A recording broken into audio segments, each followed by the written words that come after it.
Let us begin, as all good stories do, with a man throwing coins at strangers and smashing plates in his employer's house. This is not, I grant you, the usual opening line of a philosophical tale. One expects, perhaps, a quiet grove, a flowing robe, a few penetrating questions about justice or the soul.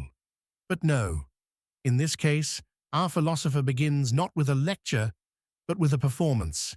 His name was Monimus. He was born in Syracuse, a Greek city-state known for its theatrical politics, wealthy tyrants, and more than its fair share of curious geniuses.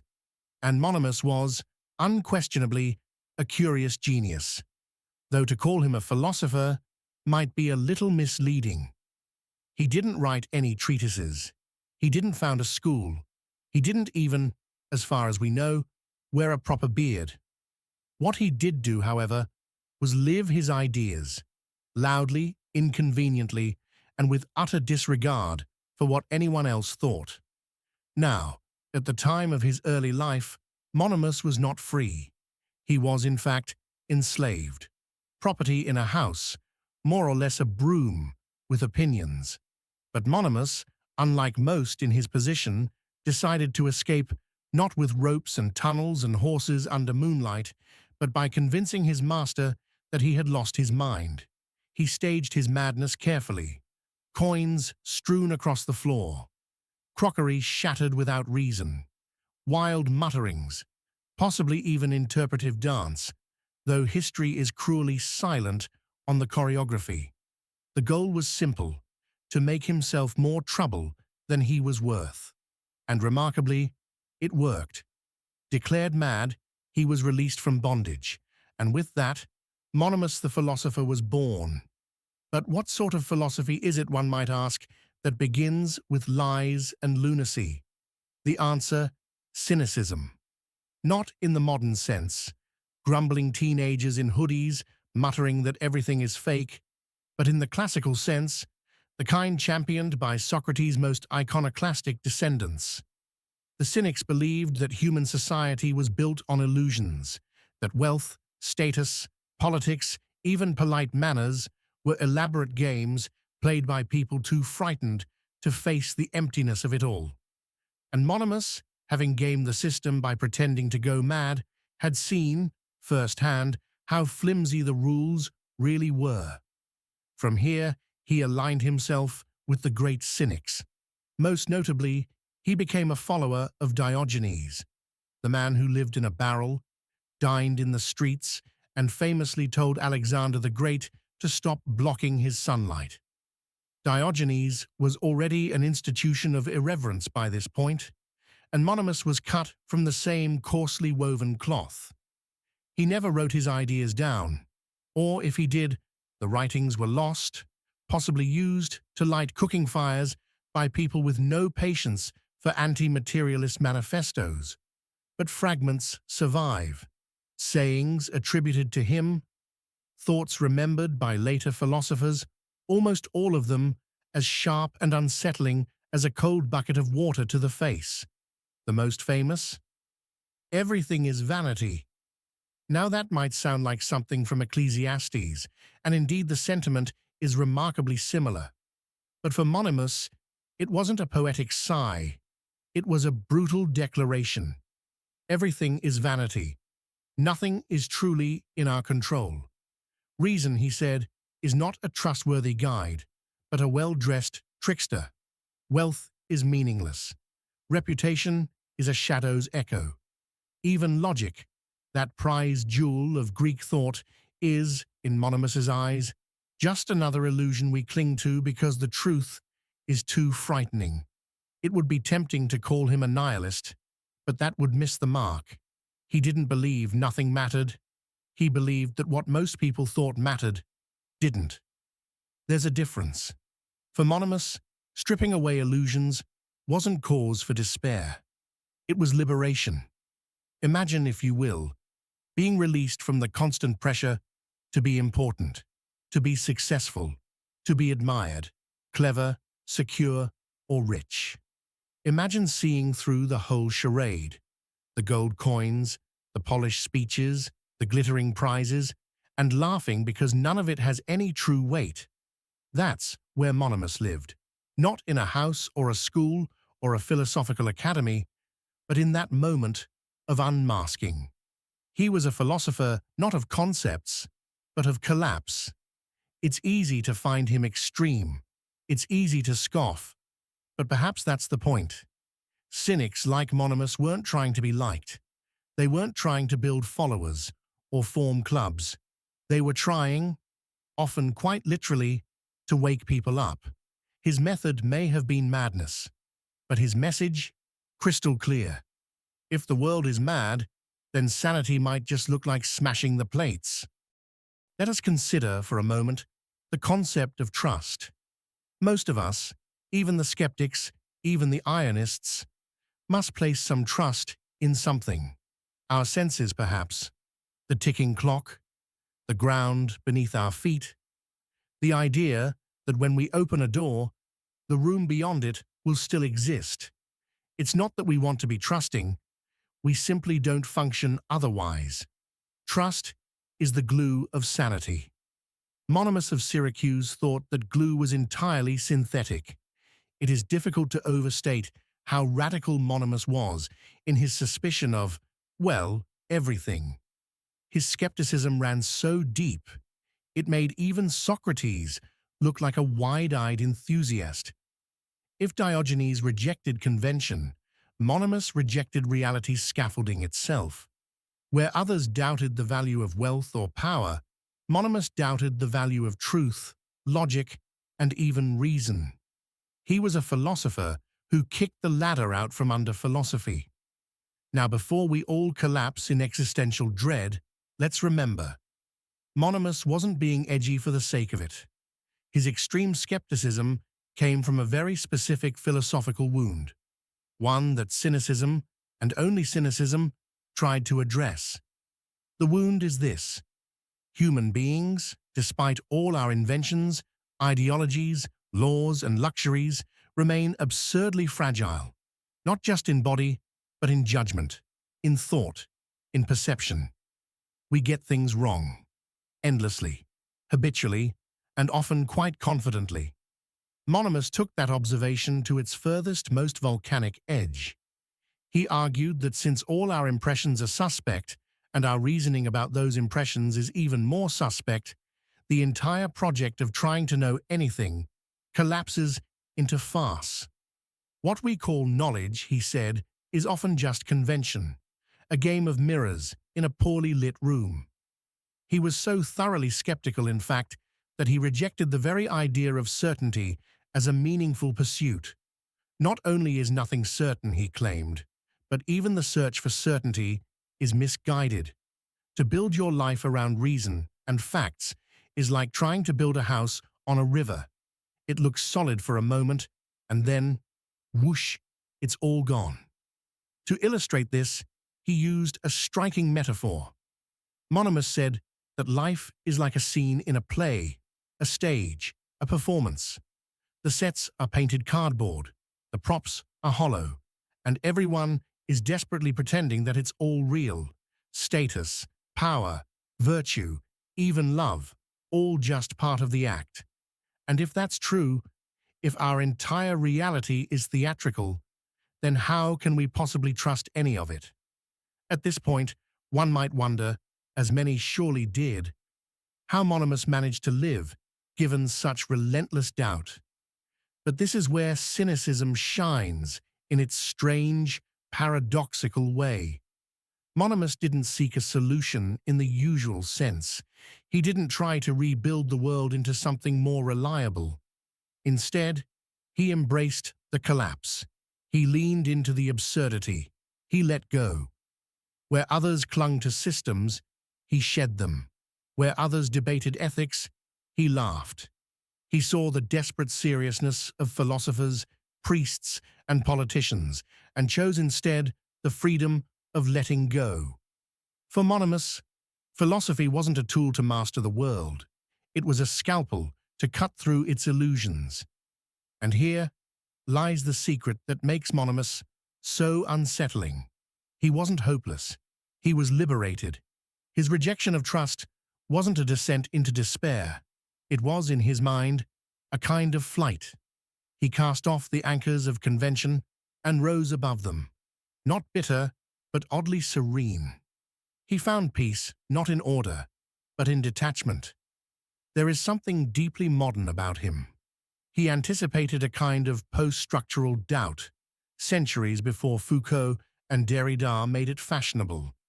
He questioned not only what we know, but how we know it, and whether knowing itself was anything more than a flattering illusion. Monimus was, in short, the original ghost in the machine.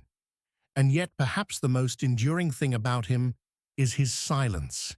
We have no works, no system, no doctrines, just a few aphorisms scattered like bones in the sand and a legacy of disruption. He is philosophy's whisper, a reminder that even the most hallowed truths may be nothing more than shadows cast on a wall. And if that unnerves you, well, that was probably the point. If philosophy is a grand banquet, a glorious, wine-soaked affair stretching from Plato to Popper, then Monimus of Syracuse is the guest who shows up, spits in the soup, and strolls off into the night without touching a single fig. We've seen him already as the slave who faked madness to win his freedom. We've seen him as the skeptic so radical he made the word truth tremble. But to fully understand Monimus, we must grasp this. He didn't just challenge the ideas of his time. He walked away from the very structure of thinking itself. To most philosophers, the world is something to be understood, charted, improved, built upon, one good idea at a time. But Monimus looked at the world, its systems, its hierarchies, its libraries of dusty certainties, and said quite cheerfully, "No, thank you." Not out of laziness or despair, but because he saw it all as a kind of fever dream. And when one wakes from a fever, one doesn't ask how the hallucination might be more logically organized. Unlike his better-known peers, Monimus had no interest in constructing a framework for the good life. He wasn't trying to write a republic, or formulate moral principles, or discover the shape of the soul. He didn't want to fix the human condition. He wanted to step outside of it entirely. This made him, in many ways, the purest cynic of all. The cynics, whose name, let us remember, comes from the Greek kynikos, meaning dog-like, prize simplicity, self-sufficiency, and shamelessness. They barked at society, sometimes literally, and lived with fewer possessions than a modern phone charger. But while Diogenes used mockery, and Crates used cheerful poverty, Monimus added something darker, something deeper, withdrawal.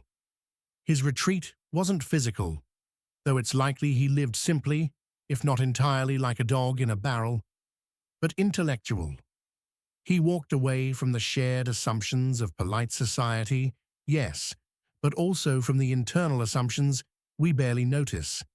That meaning is real, that reason is sound, that participation in the world is noble or necessary.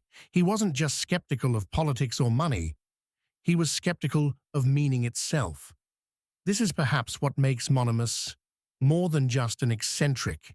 He wasn't advocating a life of apathy or one of self-indulgence disguised as detachment. No, his withdrawal was active, disciplined, and in its own strange way, profoundly ethical.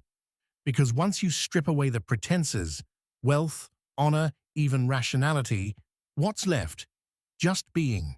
Not being someone, not being successful, or clever, or admired. Just being, quietly, untheatrically, and without the need to justify it to anyone. This was Monimus's real rebellion. He refused to play the part. That's what sets him apart from the Stoics, for instance. The Stoics sought to cultivate virtue within the chaos of life. They accepted fate, endured hardship, and told themselves stern little mantras about nature and duty. Admirable, certainly. But for Monimus, even that was a performance. Even virtue was a costume. He might say, "You don't need to be virtuous. You don't need to be anything. Just stop pretending. No striving, no achieving, no proving. Just awareness, stripped of narrative." And if that sounds a bit like Zen Buddhism, you wouldn't be the first to notice. There's an eerie similarity between Monimus and the ancient Eastern sages who also advised a quiet, egoless detachment from the illusions of the world. But where the Buddhists spoke of enlightenment, Monimus offered no such transcendence. Just silence, just stillness. Just a man, once a slave, who saw through the play and stepped off the stage. His life, like his philosophy, leaves us with no clear map, no dogmas, no teachings carved in stone. Just a whisper in the wind, saying, "What if the game was never worth playing?" And in that whisper, perhaps, is a kind of peace. It is one of philosophy's odd little cruelties that the quieter a thinker is in life, the louder others will speak about him after death. And so it is with Monimus of Syracuse, a man who left behind almost nothing and was rewarded with centuries of speculation, misquotation, and philosophical ventriloquism. You see, Monimus wrote no great dialogues, no collections of maxims, no system for pupils to follow. And so, as tends to happen, later thinkers couldn't resist the temptation to build one for him, to sweep the stage he walked off of and sketch in the outlines of a doctrine where there had only been defiance. And so, Monimus, a man who questioned the very idea of knowing anything, was dragged, somewhat awkwardly, into the canon of epistemology. Sextus Empiricus, a Roman-era philosopher of the skeptical school, is largely to thank or blame for this. In his writings, Sextus names Monimus as an early influence on Pyrrhonism, that exquisitely baffling philosophy which holds that we should suspend all judgment because certainty is impossible. And in fairness, it's not a bad comparison. Both doubted appearances. Both distrusted reason. Both might have raised an eyebrow at the idea that anything could be known in any reliable sense. But where Pyrrhonism embraced suspension, a kind of intellectual free float in which one remains ever uncommitted, Monimus went a step further. He didn't just suspend judgment, he denied the very point of it. To the Pyrrhonist, truth may exist, but we cannot access it. To Monimus, truth was more like a theatrical set, there to give the illusion of depth, but made of paper and string. Knock once, and the whole thing flutters. This, of course, made him deeply uncomfortable reading for those who wanted tidy categories. The Stoics admired self-discipline, but flinched at his cynicism. The academics found his radical doubt thrilling, but too destructive to be useful. Even the cynics, his own supposed brethren, kept a polite distance. After all, Monimus didn't bark or beg or parade his poverty. He simply left. And yet, despite his discomforting silence, he lingered. In every discussion of ancient skepticism, his name hovers at the margins, like a ghost who doesn't appear in the scene but keeps moving props backstage. The line, "Nothing is knowable," attributed to him by various sources, is quoted often, usually with the air of someone handling a slightly unstable artifact. Some treat it as wisdom, others as a warning. But perhaps the most revealing legacy is not what others said about Monimus, but how rarely they knew what to do with him. Unlike Diogenes, who became a folk hero of insolence, or Socrates, who was canonized as the martyr of reason, Monimus resisted narrative. He was not murdered by the state, nor revered by a school, nor domesticated into a charming moral figure. He simply vanished. And yet, here we are, talking about him still. There's something deliciously ironic in that. The philosopher who refused to participate, who doubted even the value of doubt, who offered no system, no teachings, no legacy to cling to. And still, 2,000 years later, we cannot stop trying to reconstruct his face from the smoke of his silence. Perhaps that is his greatest triumph. While other philosophers have become institutions, Monimus remains an interruption, a break, a breath of cool, skeptical air that still slips through the cracks of every neat idea we build. He is not remembered for his answers, but for his refusal to pretend there were any. Let us imagine, if you will, a man in ancient sandals and a rough wool cloak, standing in the middle of a 21st century city. Traffic growling, people hurrying, phones flashing, influencers posing beside crumbling monuments to taste and restraint. Everywhere, noise, data, declarations, opinions stacked like shipping containers. And yet this ancient man stands quietly, gazing not at the spectacle, but through it. He is not impressed. He is Monimus of Syracuse, and if ever there were a man born 2,000 years too early, it is surely him. Because if Monimus taught us anything, and being Monimus, he would hate that phrasing, it is this: the world is a theater of illusions. People chase money, status, certainty, identity, legacy, and in doing so, they become tangled in roles they forget they're playing. They believe in the set. They think the script is real. Now consider our world, a world of branding, of lifestyle, of productivity hacks and LinkedIn affirmations. A world where every photograph is filtered, every thought is marketed, every emotion has a monetizable app, where even doubt, once a noble, searching state, has become another pose to adopt, preferably in black and white, with a minor key soundtrack. Monimus would not rage. He would not campaign. He would not start a podcast. He would simply raise an eyebrow, toss a few coins in the street, and quietly slip away. And yet, his philosophy may be more necessary now than ever. In a time when we are bombarded by information, yet starved of wisdom, Monimus reminds us to distrust the noise, to question not just what we're being told, but why we need to know it in the first place. He doesn't offer enlightenment. He offers subtraction, peeling away the clutter until we're left not with meaning, but with something humbler: presence. Monimus might say, you don't need a 5-year plan. You don't need to build a personal brand, or optimize your gut bacteria, or upload your soul to the blockchain. You don't even need to understand yourself. Just stop pretending that certainty is available, and you may, just may, be free. There is a strange comfort in this, a kind of mercy, not the cloying comfort of a motivational quote, but the fierce, clean relief of being told you can let go. Let go of the desperate search for meaning in every ping and post and purchase. Let go of the performance. Let the play end. Monimus will not trend. He will not sell merch. He is, in every measurable sense, bad for business.